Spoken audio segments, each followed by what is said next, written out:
उत्तर प्रदेश विधानसभा चुनाव का बिगुल बज चुका है। ऐसे में तमाम राजनीतिक पार्टियां तमाम तरह की तैयारियां कर रही हैं।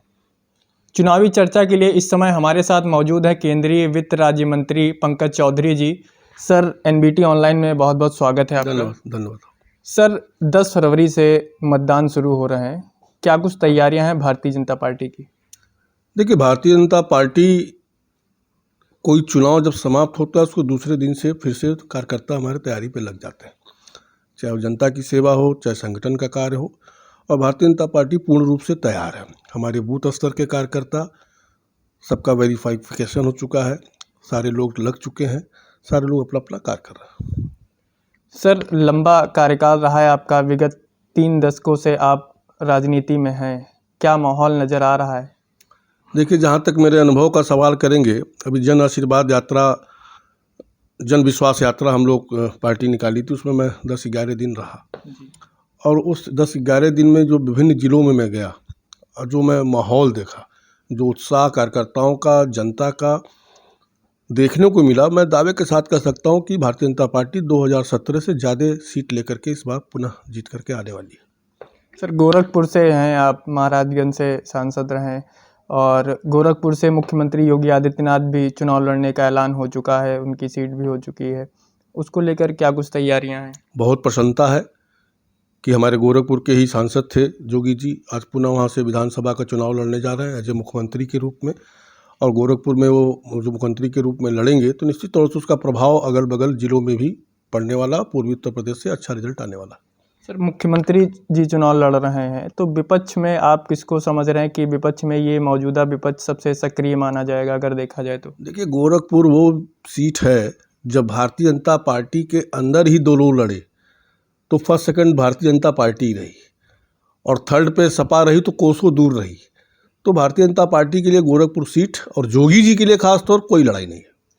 सर, कुछ मंत्रियों का आना जाना लगा हुआ है, भारतीय जनता पार्टी छोड़कर समाजवादी का दामन थाम लिया है, तो इसको कैसे देखते हैं? क्या कुछ प्रभाव पड़ेगा आने वाले चुनाव में इसका? देखिए, ये आने जाने वाले पहले से लोग हैं, कभी यहाँ जहाँ स्वार्थ पूरा होता है तो वहाँ जाते हैं, जहाँ स्वार्थ नहीं पूरा होता वहाँ से निकल जाते हैं, और इनके आने जाने से समाज पे कोई प्रभाव नहीं पड़ने वाला। सर, एक सवाल और मेरा, जब मोदी मंत्रिमंडल का विस्तार हुआ, सर आपको भी केंद्रीय राज्य मंत्री बनाया गया, तमाम तरह के आरोप लगे कि जातिगत आधार पर ये मंत्रिमंडल का विस्तार किया गया है, चुनाव का भी समय नज़दीक था, तो उसको सर आप कैसे देखते हैं? देखिए, आरोप प्रत्यारोप लगता रहता है।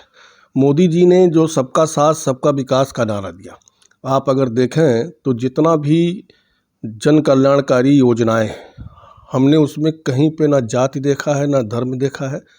जो उपयुक्त व्यक्ति है जिसको सहायता मिलना चाहिए, वो किसी जात का हो, किसी धर्म को मिल रहा है।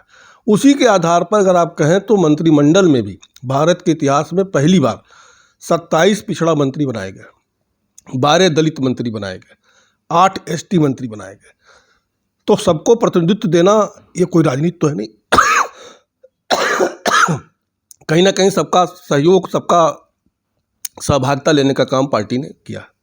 सर, अगर गोरखपुर शहर सीट से विपक्ष के तौर पर अखिलेश यादव चुनावी मैदान में उतरते हैं या प्रियंका गांधी उतरती हैं, तो कुछ इसका प्रभाव पड़ेगा क्या भारतीय जनता पार्टी पर? हम लोग तो चाहते हैं दोनों आकर लड़ना जी। दूध का दूध, पानी के पानी गोरखपुर में हो जाएगा।